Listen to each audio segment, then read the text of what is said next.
ଆସ ଆମେ କଥା ଶୁଣିବା, ଆସ ଆମେ କଥା ଶୁଣିବା। ଶପଥ ନେବା ଭାଇ ଭଉଣୀ ଜମାର ଭୁଲିବା ନାହିଁ, ଶପଥ ନେବା ଭାଇ ଭଉଣୀ ଜମା ଭୁଲିବା ନାହିଁ। ରଖିବା ଆମେ ଯଶ ଗୌରବ ତାଙ୍କରି ସମ୍ମାନ ପାଇଁ। ହେ ଗୁରୁ ତୁମେ ମଙ୍ଗଳମୟ, କୃପା ବିନୁ ମୁକ୍ତି ନାହିଁ। ହେ ଗୁରୁ ତୁମେ ମଙ୍ଗଳମୟ, କୃପା ବିନୁ ମୁକ୍ତି ନାହିଁ। ପିତାମାତା ହେଉଛନ୍ତି ଆମର ପ୍ରଥମ ଗୁରୁ। ଭାଗବତ ବହିରେ ଲେଖାଯାଇଛି ଯେ ଗୁରୁଙ୍କୁ ନ ମାନିବ ନହେଲେ ଗୁରୁ ହିଁ ସାକ୍ଷାତ ଈଶ୍ୱର। ଆଜିର ଏହି ପବିତ୍ର ଗୁରୁ ଦିବସରେ ମୋତେ କିଛି କହିବାର ସୁଯୋଗ ମିଳିଥିବାରୁ ମୁଁ ନିଜକୁ ଧନ୍ୟ ମନେ କରୁଛି। ସମଗ୍ର ଭାରତ ବର୍ଷରେ ସେପ୍ଟେମ୍ବର 5 ତାରିଖରେ ଗୁରୁ ଦିବସ ପାଳିତ ହୁଏ।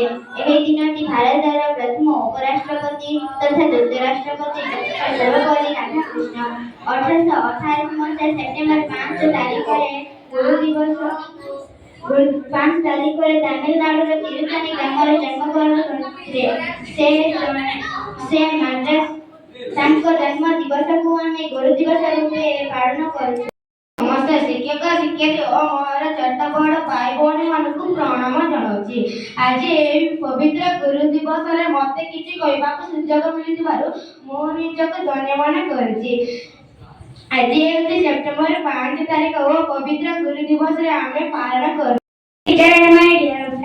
Today is 5th September. We are celebrating Teachers' Day. This day is the birth anniversary of Dr. Sarvepalli Radhakrishnan. He was born on 5th September 1888. He was the first Vice President and the second President of India. And also he was a great leader. ଆମେ ଆଜି ପବିତ୍ର ଗୁରୁ ଦିବସ ପାଳନ କରୁଛେ। Doctor Sarvepalli ରାଧାକୃଷ୍ଣଙ୍କ ସମାଜରେ ତାଙ୍କ ଜନ୍ମ ଦିବସକୁ ଶିକ୍ଷକ ଦିବସ ରୂପେ ପାଳନ କରାଯାଏ। ଆଜି ମୁଁ ଏହି ପବିତ୍ର ଦିନରୁ ଗୁରୁ ଦିବସ ବିଷୟରେ କିଛି କହିବାକୁ ଚାହୁଁଛି। ପ୍ରତ୍ୟେକ ବର୍ଷ 5 ସେପ୍ଟେମ୍ବରକୁ ଗୁରୁ ଦିବସ ରୂପେ ପାଳନ କରାଯାଏ। ଗୁରୁ ଅର୍ଥ ଅନ୍ଧକାର ଏବଂ ଗୁରୁ ଅର୍ଥ ଜ୍ଞାନ। ଅଜ୍ଞାନ ରୂପରୁ ଆମକୁ ଅନ୍ଧକାର ମୁକ୍ତ କରେ ଏବଂ ଜ୍ଞାନ ରୂପରେ ଆଲୋକ ପ୍ରଦାନ କରିଥାନ୍ତି, ସେ ହେଉଛନ୍ତି ଗୁରୁ। ସର୍ବପ୍ରଥମେ ବାପା ମା ପ୍ରଥମ ଭଗବାନ ତଥା ପଦଦର୍ଶନ ରଙ୍ଗହୀନ ଜୀବନରେ ଅଭିନୟ ଭରିଦେବା କ୍ଷମତା କେବଳ ଗୁରୁମାନଙ୍କୁ ହିଁ ଉଦ୍ବେଜନ ପାରନ୍ତି। ସମଗ୍ର ଭାରତ ବର୍ଷରେ ପ୍ରତିବର୍ଷ ସେପ୍ଟେମ୍ବର ମାସ 5 ତାରିଖ ଦିନ ଗୁରୁ ଦିବସ ପାଳନ କରାଯାଏ। ଗୁରୁ ମା ଶିକ୍ଷୟିତ୍ରୀ ପୂଜ୍ୟ ଗୁରୁମା ଗୁରୁଜୀ ବୃନ୍ଦ ଗୁରୁଦେବ ମହେଶ୍ୱର